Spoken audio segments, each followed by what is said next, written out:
Dr. King, the columnists Evans and Novak recently charged that the moderate Negro leaders, including you, have feared to point out the degree of communist infiltration in the civil rights movement. Martin Luther King Jr. was a great orator, but was he also a great liar? Now, he was a Christian pastor, but does that exempt him from lying?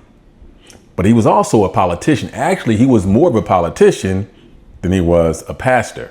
Without Stanley Levinson, nobody would even know who King was today.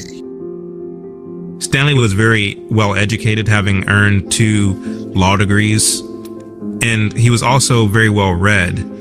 One of the authors who he was enamored of was Walter Lippmann, who believed that power should be centralized into the hands of bureaucratic experts because civilians are too inept to take care of themselves. Now, for heaven's sake, we can't wait any longer.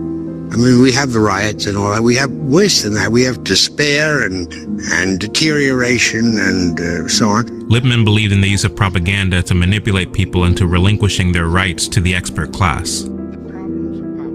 In some of the speeches that Stanley wrote for MLK, he even quotes Walter Lippmann. One of the works of Walter Lippmann that sat on Stanley Levinson's bookshelf was a 1922 book called Public Opinion. In this book, Lippmann wrote, "When a new policy is to be launched, there is a preliminary bid for a community of feeling. In the first phase, the leader vocalizes the prevalent opinion of the masses.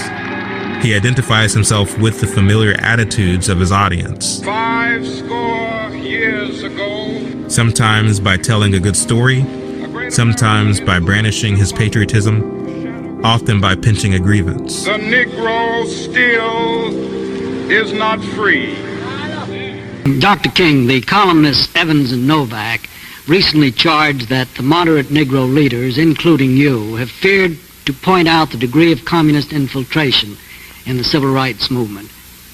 Have communists infiltrated the movement?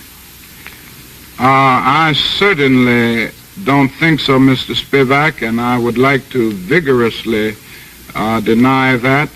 I have no evidence for such an accusation, and I might say that in our bylaws we make it clear that communists cannot be in official positions and cannot be in the membership.